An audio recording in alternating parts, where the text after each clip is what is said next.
لیپ top سامنے تکیے پر رکھا ہوا تھا۔ وہ بیڈ پر کونیوں کے بل اوندھی لیٹی ہوئی تھی۔ اسکرین کی روشنی اس کے چہرے کو چمکا رہی تھی۔ وہ تھوڑی تلے ہتھیلی رکھے دوسرے ہاتھ کی ایک انگلی لیپ ٹاپ کے ٹچ پیڈ پر پھیر رہی تھی۔ لمبے سیاہ بال سائڈ پر پڑے تھے۔ اس کی آنکھیں بھی ایسی ہی تھیں، سیاہ بڑی بڑی آنکھیں اور چاندنی جیسی چمکتی، اور چہرہ ملائی کا بنا لگتا تھا، سفید، صاف اور چکنا سا۔ وہ اسی مگن انداز میں اسکرین پر نظریں مرکوز کیے ٹچ پیڈ پر انگلی پھیرتی رہی۔ ایک کلک کے بعد کوئی صفحہ کھلا تو اس کی متحرک انگلی رک گئی۔ اسکرین پر جمی آنکھوں میں ذرا تفکر بھرا اور پھر بے یقینی، بے چینی۔ اس نے جلدی جلدی 2-3 بٹن دبائے۔ لوڈنگ۔ اگلے صفحے کے لوڈ ہونے کے انتظار کرتے ہوئے اسی مضطرب انداز میں اس نے انگلی سے چہرے کی دائیں طرف سے پھسلتی لٹیں پیچھے کیں۔ چند سیکنڈز میں صفحہ لوڈ ہو گیا اور بے چین ہو کر چہرہ اسکرین کے قریب لائی تو اس کے بالوں کی چند لٹیں پھسل کر چہرے پر آ گئیں۔ جیسے جیسے وہ پڑھتی گئی اس کی آنکھیں حیرت سے پھیلتی گئیں، لب ذرا سے کھل گئے اور پورا وجود بے یقینی میں ڈوب گیا۔ ڈھیر سارے لمحے لگے اس کو خود کو یقین دلانے میں کہ جو وہ پڑھ رہی تھی بالکل سچ ہے، اور جیسے ہی اس کے ذہن نے یقین کی دھرتی کو چھوا وہ ایک جھٹکے سے اٹھ کر بیٹھ گئی۔ اس کا فون سائڈ ٹیبل پر رکھا تھا۔ اس نے ہاتھ بڑھا کر سیل اٹھایا اور جلدی جلدی کوئی نمبر ڈائل کیا۔ رات کی مقدس خاموشی میں بٹنوں کی آواز نے ذرا ارتعاش پیدا کیا۔ اس نے فون کان سے لگایا، دوسری طرف بیل جا رہی تھی۔ ہیلو زارا۔ شاید رابطہ ہو گیا تھا، تبھی وہ بے حد خوشی سے چہکی۔ کیسی ہو؟ سو تو نہیں گئی تھی؟ دوسری طرف اس کی دوست کچھ کہہ رہی تھی۔ وہ لمحے بھر کو سننے کے لیے رکی اور پھر ہنس پڑی۔ ساری باتیں چھوڑو، میرے پاس جو بڑی خبر ہے وہ سنو، اس نے عادتاً اپنے بالوں کی لٹ کو انگلی پر لپیٹتے ہوئے کہا۔ تم یقین نہیں کرو گی، میں جانتی ہوں۔ ارے نہیں یار، دلاور بھائی کی شادی کے بارے میں نہیں ہے۔ دوسری طرف زارا نے کچھ کہا تو اس نے فوراً تردید کی۔ بلکہ تم ایسا کرو، تم گیس کرو میں تمہیں کیا بتانے والی ہوں۔ اس نے ایک ہاتھ سے لیپ ٹاپ سائڈ پر کیا اور تکیہ نکال کر بیڈ گراؤنڈ سے ٹیک لگا کر کہا۔ پھر اس نے ٹیک لگا کر پاؤں سیدھے کر لیے۔ ساتھ ساتھ وہ زارا کے اندازوں کی تردید بھی کیے جا رہی تھی۔ نہیں، بالکل نہیں، ایسا تو بالکل بھی نہیں۔ ارے میری شادی بھی نہیں ہو رہی۔ جی نہیں، ارم کی بھی نہیں ہو رہی۔ سیریسلی زارا، تمہاری سوچ بس یہیں تک ہے؟ اب کان کھول کر سنو تمہیں یاد ہے وہ ایکسچینج پروگرام جس میں ہم نے اپلائی کیا تھا؟ Can you believe it Zara? European union نے مجھے اسکالرشپ کے لیے سلیکٹ کر لیا ہے۔ دوسری جانب زارا نے اتنی زور سے چیخ ماری کہ موبائل کا اسپیکر بند ہونے کے باوجود بھی اس کی چیخ پورے کمرے میں گونجی تھی۔ بالکل سچ کہہ رہی ہوں زارا، ابھی 15 منٹ پہلے مجھے یونیورسٹی کی میل آئی ہے۔ اور ساتھ ہی لیپ ٹاپ کا رخ اپنی طرف موڑ کر دوبارہ غور سے اسکرین کو دیکھا جہاں 15 منٹ پہلے ہی سلیکشن میل آئی ہے۔ تم بھی فوراً چیک کرو، تم نے بھی اپلائی کیا تھا، تمہیں بھی میل آئی ہوگی۔ وہ فون ایک ہاتھ میں پکڑ کر دوسرے ہاتھ سے لیپ ٹاپ آف کر رہی تھی۔ لیپ ٹاپ کی اسکرین پر اندھیرا ہو گیا تو اس نے ہاتھ بڑھا کر اسکرین کو بند کیا اور سائڈ ٹیبل پر رکھ دیا۔ میں نے سبانجی کو نیٹ پر دیکھا ہے، بہت ہی خوبصورت یونیورسٹی ہے، مگر وہ تھوڑی دیر کو خاموش ہو گئی۔ دوسری طرف سے استفسار پر وہ پھر سے بولی، بس ایک چھوٹا سا مسئلہ ہے، ہم اپنی فیملیز کو اس کے بارے میں نہیں بتائیں گے۔ دھیمی آواز میں بولتے ہوئے اس نے بند دروازے کو دیکھا۔ دراصل سبانجی میں لڑکیوں کے ہیڈ اسکارف پر پابندی ہے، ادھر سر ڈھانپنا منع ہے۔ گھر والوں کو بتا کر متفکر کرنے کی بجائے اس بات کو گول کر جانا۔ ویسے بھی ہم دونوں ہی اسکارف نہیں لیتی۔ اس پل کھڑکی کے باہر کچھ کھڑکا ہوا تھا۔ وہ چونک کر دیکھنے لگی۔ قد آدم کھڑکیوں کے آگے بھاری پردے لگے ہوئے تھے، البتہ پیچھے جالیاں کھلی ہوئی تھیں۔ شاید اس کا وہم تھا۔ وہ سر جھٹک کر اس طرف متوجہ ہو گئی۔ ابا نے مجھے کبھی اسکارف لینے یا سر ڈھکنے پر مجبور نہیں کیا، تھینک گاڈ۔ ہاں، ارم گھر سے باہر اسکارف لیتی ہے، اس کے ابو تایا فرقان کچھ سخت ہے نا۔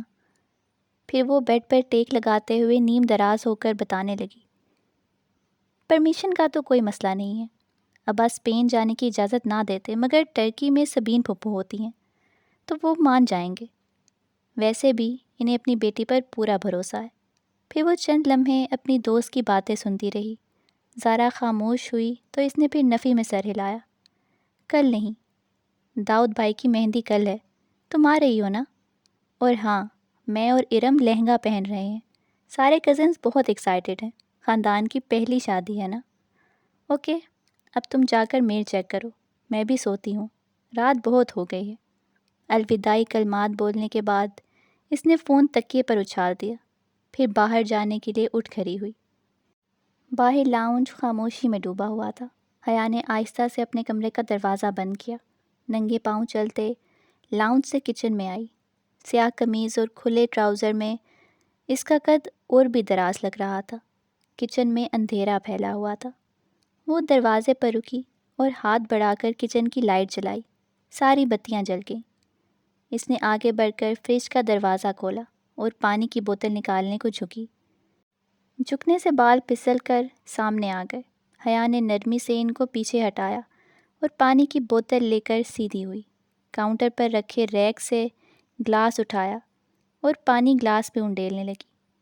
تبھی اس کی نگاہ کاؤنٹر پر رکھی سفید چیز پر پڑی. وہ جیسے اچانک اٹھی، بوتل وہیں رکھ کر آگے آئی.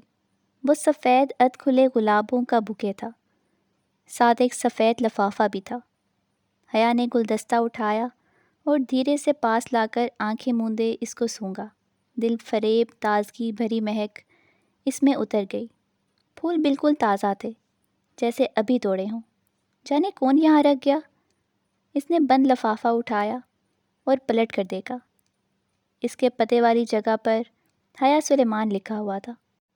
بھیجنے والے کا کوئی پتہ نہیں لکھا تھا، بس کوریئر کی ٹکٹ لگی ہوئی تھی اور ٹکٹ پر ایک روز قبل کی تاریخ لکھی ہوئی تھی. اس کو تو کبھی کسی نے یوں پھول نہیں بھیجے.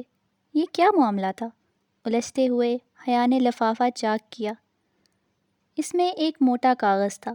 اس نے 2 انگلیاں ڈال کر کاغذ باہر نکالا.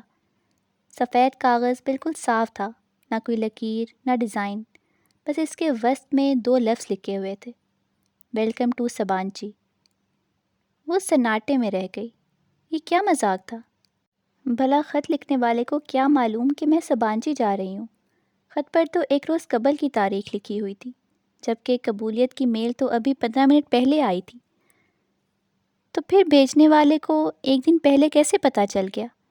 اگر زارا کو اس نے خود نہ بتایا ہوتا تو وہ یہی سمجھتی کہ اس کی حرکت ہے. یہ خط سبانچی یونیورسٹی کی طرف سے بھی نہیں آ سکتا تھا، کیونکہ اس پر لوکل کوریئر کی مہر لگی ہوئی تھی. پھر کس نے بھیجا ہے یہ؟ وہ پانی کا گلاس وہیں سلیب پر رکھ کر بکے اٹھا کر سوچتی ہوئی اپنے کمرے میں چلی آئی تھی. اس نے لاک میں چابی گھمائی ہی تھی کہ گیٹ کے پار سے زارا آتی دکھائی دی. وہ دروازہ کھول کر مسکراتی ہوئی سیدھی ہوئی. حیا، مجھے تو کوئی میل نہیں آئی. زارا نے کھلے گیٹ کو دھکیل کر اندر قدم رکھا. اس کے چہرے پر اداسی تھی. کوئی بات نہیں، 1-2 دن میں آ جائے گی، فکر مت کرو. ہم نے ایک ساتھ اپلائی کیا تھا، مجھے آ گئی ہے تو تمہیں بھی آ جائے گی. مگر اسکالرشپ کوآرڈینیٹر کے آفس کے باہر جو لسٹ تھی، اس میں بھی میرا نام نہیں ہے. اور میرا صرف تمہارا ہے ہمارے ڈپارٹمنٹ میں سے، اور انوائرمنٹل سائنسز کی ایک لڑکی ختیجہ کا ہے. مجھے لگتا ہے میرا سلیکشن ہی نہیں ہوا. اوہ، اس سے واقعی افسوس ہوا تھا. اس کی زارا سے اب بات ہو رہی تھی. خیر، تم کہاں جا رہی ہو؟ زارا چہرے پر بشاشیت لاتے ہوئے بولی. ہاں، مارکیٹ ارم کے ساتھ. کل داؤد بھائی کی مہندی کا فنکشن ہے نا؟ اور لہنگے کے ساتھ ہائی ہیلز گم ہو گئی ہیں، شاید کام والی اٹھا کر لے گئی ہے. اب نئے جوتے خریدنے پڑیں گے. تم چلو گی ساتھ؟ اس نے گاڑی پر کونی رکھتے ہوئے کہا. وہ ہلکی آسمانی لمبی قمیض اور تنگ چوڑی دار پجامے میں ملبوس تھی. قمیض کا دامن ٹخنوں سے ذرا سا ہی اوپر تھا. ہم رنگ دوپٹہ گلے میں تھا اور بال کمر پر کھلے تھے. ہاں چلو جلدی نکلتے ہیں. زارا فوراً تیار ہو گئی اور فرنٹ سیٹ پر بیٹھ گئی. ارم کو بھی لینا ہے، حیا نے بیٹھ کر کہا. ویسے تمہارے سخت سے تایا ارم کو تمہارے ساتھ جانے کی اجازت دے دیں گے؟ ارم ان لوگوں سے جونیئر تھی اور ان کا ڈپارٹمنٹ بھی دوسرا تھا. زارا سے اس کی زیادہ ملاقات نہیں تھی۔ ان کی سختی صرف سکارف تک ہے، اسے ویسے نہیں ہے۔ وہ کار باہر گیٹ پر لے آئی تھی۔ ارم کا گھر زارا کے ہمسائے میں تھا۔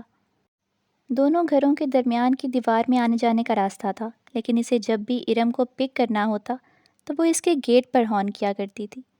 اب بھی زور سے ہارن دیا تو چند لمحوں میں ارم باہر آ گئی۔ کاسنی لمبی قمیض، ٹراؤزر اور ہم رنگ دوپٹہ سینے پر پھیلائے، چہرے پر کاسنی رنگ کا سکارف لپیٹے وہ تقریباً بھاگتی ہوئی پچھلی سیٹ کا دروازہ کھول کر اندر آ گئی۔ ہیلو حیا، ہیلو زارا، وہ چہکتی ہوئی کہہ کر بیٹھی اور دروازہ بند کر لیا۔ حیا کے ساتھ آؤٹنگ کے پروگرام پر وہ یوں ہی خوش ہوا کرتی تھی۔ کیسی ہو ارم؟ تم سے تو اب ملاقات ہی نہیں ہوتی۔ اس نے رخ موڑ کر اس کو دیکھا۔ آپ کا ڈپارٹمنٹ دور پڑتا ہے تبھی۔ اور ہاں، حیا بتا رہی تھی کہ آپ لوگوں کا ترکی میں سلیکشن ہو گیا ہے۔ میں سلیکٹ نہیں ہوئی، حیا ہو گئی ہے۔ خیر، اس میں کوئی بہتری ہی ہوگی۔ تم نے اپلائی نہیں کیا تھا؟ ابا اجازت دیتے تب نا، اس نے اداس ہو کر کہا۔ ویسے پیرنٹس کو اتنا سخت نہیں ہونا چاہیے، زارا نے کہا۔ حیا نے تادیبی نظر سے زارا کو دیکھا کہ پہلے احساس کمتری میں مبتلا ارم مزید اداس نہ ہو جائے۔ ابا پتہ نہیں اتنے سخت کیوں ہیں، گرمی میں سکارف لینا اتنا آسان تو نہیں ہے، اور پھر کل مہندی کے لہنگے کی بھی آستینیں آدھی نہیں رکھنے دی۔ حیا کی بھی تو آدھی آستینیں ہیں، مگر ابا ذرا بھی سلمان چچا جیسے نہیں ہیں۔ ارم، تمہیں آج کیا لینا ہے؟ میں نے تو جوتے لینے ہیں۔ اس نے کوف چھپاتے ہوئے بات کو بدل دیا۔ ارم ہر وقت یہی رونا روتی رہتی تھی۔ چوڑیاں لینی ہیں۔ مگر پورے آستینوں کے بلاؤز کے ساتھ چوڑیاں اچھی کہاں لگیں گی؟ وہ منہ بسورے پھر سے شروع ہونے لگی تو حیا نے کیسٹ پلیئر آن کر دیا۔ عاطف اسلم کا گانا پوری آواز میں بجنے لگا تو ارم کو چپ ہونا پڑا۔ مارکیٹ پہنچنے کے بعد ارم تو چوڑیاں ڈھونڈنے لگی اور وہ دونوں میٹرو آ گئیں۔ یہ گولڈن والا جو تیسرے نمبر پر رکھا ہے وہ دکھائیں۔ بہت دیر بعد ایک اونچی ہیل اس کی نظر میں جچی تھی۔ یہ والا میم۔ سیلز مین نے جوتا نکال کر اس کے سامنے کیا۔ وہ زمین پر پنجوں کے بل بیٹھا تھا اور وہ دونوں کاؤچ پر تھیں۔ پہنا دوں میم؟ بہت مؤدب اور شائستہ لہجے میں سیلز مین نے مسکرا کر پوچھا۔ میرے ہاتھ نہیں ٹوٹے ہوئے، میں خود پہن لوں گی۔ جی شور، یہ لیجیے۔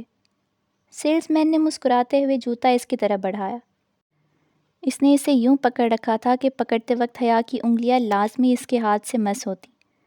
سامنے رکھ دو، میں اٹھا لوں گی۔ اس کے روکھے انداز پر سیلز مین نے گنگناتے ہوئے جوتا سامنے رکھ دیا۔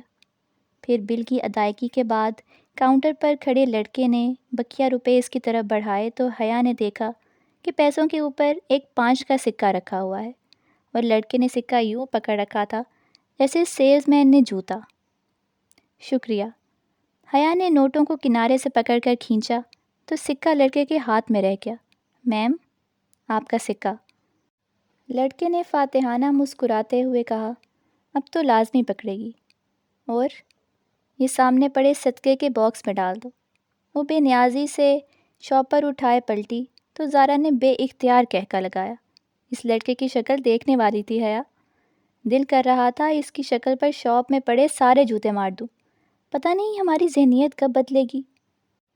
یوں گھورتے ہیں جیسے پہلے کوئی لڑکی نہیں دیکھی۔ وہ تنفر سے ناک سکوڑتی غصے سے سیڑھیاں اتر رہی تھی جب قریب سے ہی ایک آواز آئی، تو اتنا بند سنور کر باہر مت نکلا کرو بی بی۔ وہ چونک کر آخری سیڑھی پر رک گئی۔ ایک خاتون تھی، بڑی سی چادر لپیٹی ہوئی تھی، ناگواری بڑی نگاہ اس پر ڈال کر اوپر زینے پر چڑھ گئی۔ ایک تو لوگوں کو راہ چلتے تبلیغ کرنے کا شوق ہوتا ہے۔ زارا اس کو کونی سے تھامتے ہوئے وہاں سے لے آئی، تبھی ارم سامنے سے آتی دکھائی دی۔ اس کا سینے پر پھیلا دوپٹہ اب سمٹ کر گلے میں جا چکا تھا۔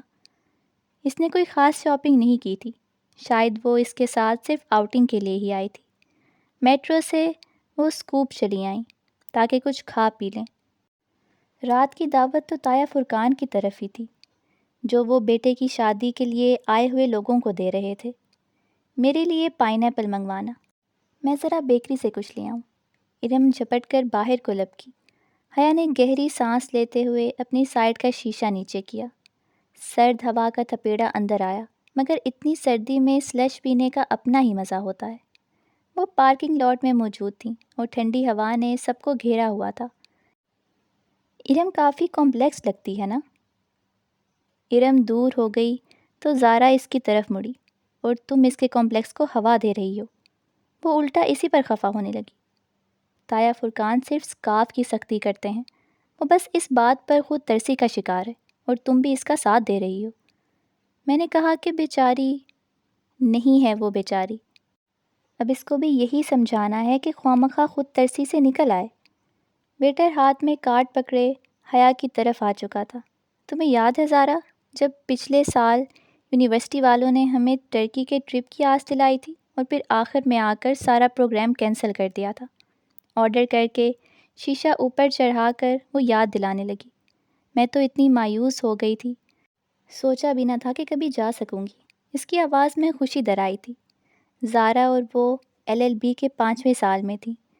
ان کا 7واں سیمسٹر کا درمیان تھا جب یونیورسٹی نے اسکالرشپ کا اعلان کیا، جس کے تحت یورپین اور ایشیائی یونیورسٹیز کے اسٹوڈنٹ کا تبادلہ ہو گیا۔ جب درخواست دینے کی باری آئی تو اس کو ترکی کی سبانجی یونیورسٹی کا فارم سب سے آسان لگا۔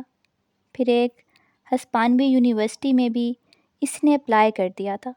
سبانجی نے اس کا انتخاب کر لیا۔ 7واں سیمسٹر پورا کر کے اس کو 5 ماہ کے لیے ٹرکی جانا تھا، جہاں اس کے مضامین تو نہ تھے کہ ترکی کا قانون پاکستان کے قانون سے مختلف تھا۔ سوچا 5 ماہ کے لیے وہ اپنی مرضی سے کوئی بھی مضمون پڑھ سکتی تھی، پھر پاکستان واپس آ کر 8واں سیمسٹر شروع کرنا تھا۔ کتنا مزہ آئے حیا، کوئی رومانٹک سا ہینڈسم سا ہم سفر تمہیں مل جائے تو تمہارا سفر کتنا خوبصورت ہو جائے۔ ہم سفر کوئی نہیں ملنے والا۔ پاکستان سے ہم صرف 2 لڑکیاں سبانجی جا رہی ہیں، اور پھر ہم ٹہری آل وومن یونیورسٹیز میں پڑھنے والی۔ وہ خدیجہ رانا جو تمہارے ساتھ جا رہی ہے، اس سے کوئی بات ہوئی؟ بیٹے نے شیشہ بجایا تو حیا نے شیشہ نیچے کیا۔ نہیں، خدیجہ رانا کو تو میں جانتی بھی نہیں ہوں۔ اس نے سلش کے گلاس پکڑے، زارا کا اس کو تھمایا اور ارم کا ڈیش بورڈ پر رکھا۔ بے دھیانی میں وہ شیشہ بند کرنا بھول گئی، اس کے علم میں ہی نہ رہا۔ دفعتاً زارا کا موبائل بجا۔ زارا نے سپ لیتے ہوئے فون کان سے لگایا۔ ہیلو اماں۔ جی کیا ہوا؟ آواز خراب ہے، 1 منٹ۔ زارا کے فون پر سگنل ٹھیک نہیں آ رہے تھے۔ وہ سلش کا گلاس ہاتھ میں پکڑے باہر نکل گئی۔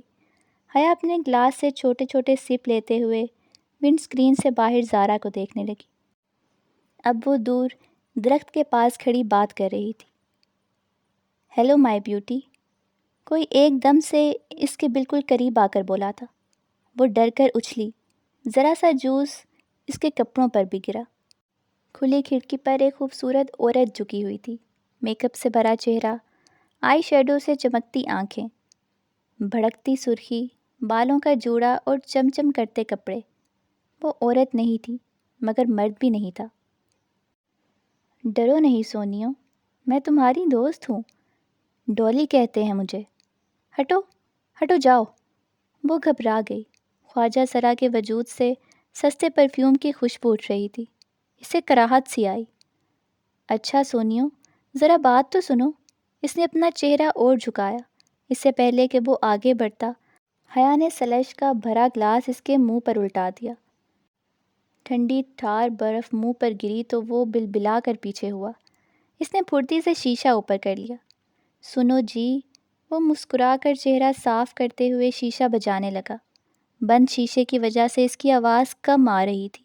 اب وہ کوئی گانا گا رہا تھا۔ کپ کپاتے ہاتھوں سے اس نے انجن میں چابی گھمائی اور گاڑی وہاں سے نکال لی۔ گاڑی بیکری کے داخلی دروازے کے سامنے رکی اور پیچھے مڑ کر دیکھا۔ دور درخت کے پاس ڈولی نامی خواجہ سرا ابھی تک وہی کھڑا تھا۔ وہ اس کے پیچھے نہیں آیا تھا۔ اب وہ گانا بھی نہیں گا رہا تھا، بس خاموش گہری نظروں سے اسے دیکھ رہا تھا۔ اسے بے اختیار جھرجھری سی آئی۔ کہاں رہ گئی ہیں دونوں؟ اس نے جھنجھلا کر ہارن پر ہاتھ رکھ دیا، پھر گردن موڑ کر دیکھا، وہ ابھی تک اسی کو دیکھ رہا تھا۔ ارم اور زارا کو ڈراپ کر کے وہ اپنے کمرے میں آئی۔ ڈنر کا وقت ہونے والا تھا۔ اس نے کپڑے بھی ڈنر کی مناسبت سے پہنے تھے، مگر جوس جھلکنے کی وجہ سے ذرا سا داغ پڑ گیا تھا۔ اس نے جلدی سے اپنا دوپٹہ دھو کر استری کیا۔ اسے رہ رہ کر وہ خواجہ سرا یاد آ رہا تھا۔ اس برادری کے لوگ اکثر آ کر پیسے مانگتے تھے، مگر ایسی حرکت تو کبھی کسی نے نہیں کی۔ اس خواجہ سرا کی نگاہیں اور انداز اس کو پھر سے جھرجھری آ گئی۔ پھر جب وہ اپنی تیاری سے مطمئن ہو کر باہر آئی تو دروازے کے باہر پاؤں کسی چیز سے ٹکرایا۔ وہ چونک گئی۔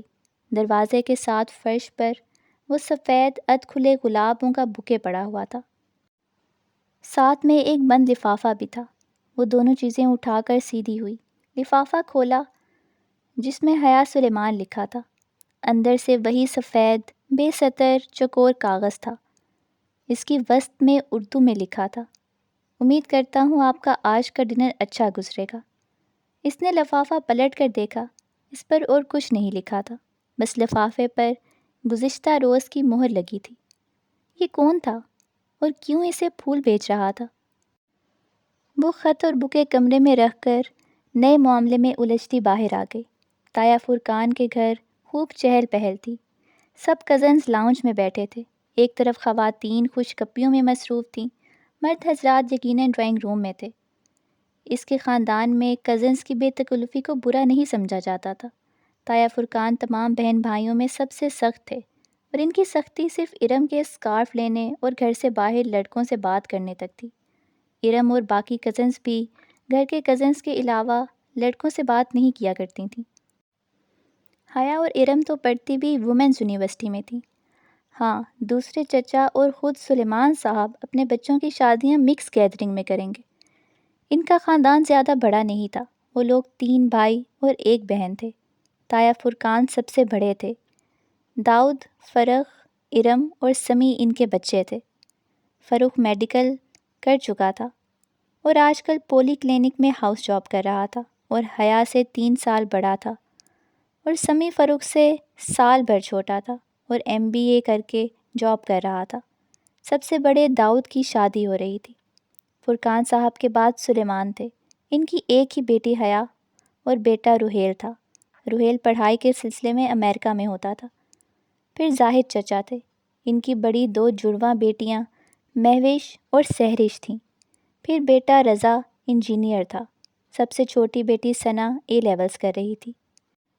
اس وقت روحیل کے علاوہ جو کہ امریکہ میں تھا اور داؤد کے جو ڈرائنگ روم میں تھا، باقی سب کزنز لاؤنج میں بیٹھے تھے۔ لڑکیاں کارپیٹ پر دائرہ بنا کر بیٹھی تھی۔ ارم ڈھولک بجا رہی تھی۔ اس کا دوپٹہ سر سے ڈھلک کر کندھے پر آ گیا تھا۔ اگر ابھی تایا آ جاتے تو وہ فوراً دوپٹہ سر پر لے لیتی۔ وہ مہوش سہرش کے ساتھ سر ملا رہی تھی اور لڑکے اوپر صوفے پر بیٹھے ان پر فکرے اچھال رہے تھے۔ Hello every one. وہ سینے پر ہاتھ باندھے چلتی ہوئی ان کے قریب آ کر رکی۔ سب کی نظریں اس پر رکیں۔ سفید چہرے کے ارد گرد کالے بال اور کاجل سے لبریز آنکھیں۔ وہ تھی ہی اتنی حسین کہ ہر اٹھی نظر میں ستائش ابھر آتی تھی۔ حیا کیسی ہو؟ آؤ ان لڑکوں کو ہراتے ہیں، بیٹھو نا۔ بہت سی آوازیں اسے ٹکرائیں۔ اس نے کندھے اچکائے اور کہا، پہلے میں سائمہ تائی کی کچن میں مدد کروں گی۔ اس نے ارم کی امی کا نام لیا تھا، جنہوں نے اس کو آتا دیکھ کر فوراً کچن کا رخ کیا تھا۔ سائمہ تائی نے یقیناً اس کو نہیں دیکھا تھا، ورنہ فوراً بلا لیتی۔ ارم سے زیادہ سمجھدار تو بقول ان کے حیا تھی۔ سائمہ تائی کے پیچھے زاہد چچا کی بیگم عابدہ چچی بھی کچن میں چلی گئیں۔ اب صوفے پر حیا کی امی فاطمہ بیگم اکیلی بیٹھی تھی۔ اماں، میں ذرا تائی کی مدد کروا دوں۔ ان کو اپنی طرف دیکھتا پا کر اس نے ان سے کہا۔ انہوں نے اطمینان سے سر ہلا دیا۔ وہ مطمئن سی آگے بڑھ گئی۔ وہ راہداری سے گزر کر کچن کے دروازے کی طرف بڑھی۔ تبھی سائمہ تائی کی تیز آواز اس کی سماعت سے ٹکرائی، جیسے میں جانتی نہیں نا یہ سارے رنگ ڈھنگ کس لیے ہیں؟ ایک میرے ہی بیٹے ملے ہیں اس کو پاگل بنانے کے لیے۔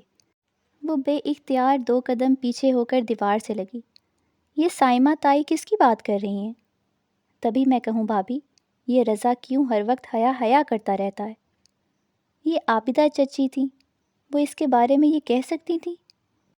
پچھلی دفعہ جب ہم سلیمان بھائی کی طرف کھانے پر گئے تھے تو کس طرح نک سی تیار پھر رہی تھی۔ تب سے رضا میرے پیچھے پڑا ہے کہ حیا کا رشتہ مانگے۔ اس لڑکی کو لڑکوں کا دل جیتنے کا فن آتا ہے۔ کتنی مشکل سے داؤد کے دل سے اس کا خیال نکالا تھا، میں نے اور فرقان نے۔ وہ تو اڑ ہی گیا تھا کہ شادی کروں گا تو حیا سے، مگر جب فرقان نے سختی کی، کیسی بے پردہ اور آزاد خیال لڑکی کو اپنی بہو بنا کر ہم نے اپنی آخرت خراب کرنی ہے، تب کہیں جا کر وہ مانا۔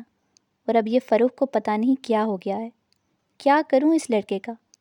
اب وہ پھر کیل کانٹوں سے لیس ہو کر آ جائے گی اور اس کے جاتے ہی فروخ ضد لگا کر بیٹھ جائے گا۔ اب میری ارم بھی ہے، مجال ہے گھر سے باہر سر پر دوپٹہ لیے بغیر نکلے، سائمہ تائی بہت فخر سے کہہ رہی تھی، اور وہ دھواں دھواں ہوتے چہرے کے ساتھ دیوار سے ٹیک لگاتے کھڑی تھی۔ اسے لگا کہ اس نے مزید کچھ سنا تو اس کے اعصاب جواب دے جائیں گے۔ بروقت اپنے وجود کو سنبھالتے وہ واپس مڑی۔ کسی بات پر ہنستے ہوئے فروخ کی نگاہ اس پر پڑی تو اس کو راہداری سے آتا دیکھ کر اس کی ہنسی رک گئی۔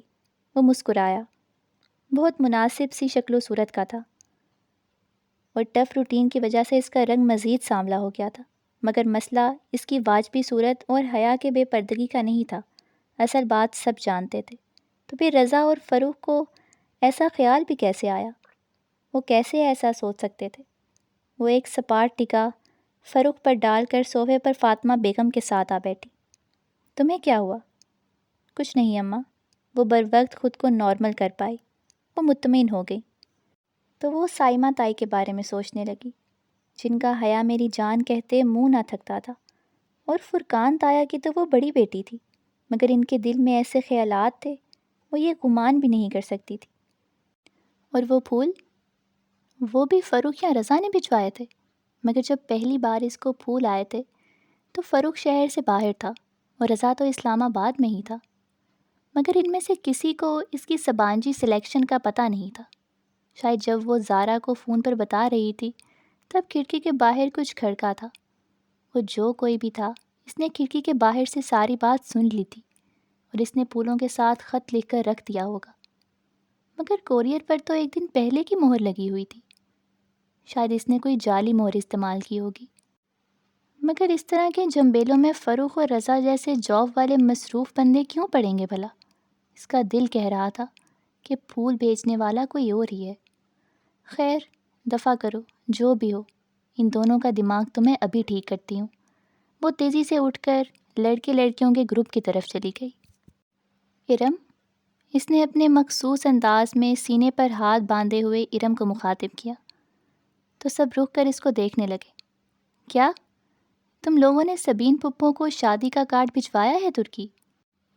کنکھیوں سے اس نے فروخ اور رضا کے چہرے کو مان پڑتا دیکھا۔ سلیمان چچا کو کارڈ دے دیا تھا، انہوں نے بھجوا دیا ہوگا، اور سبین پھپھو کو ابو نے فون کر کے کہہ دیا تھا۔ کیا سبین پھپھو آئیں گی؟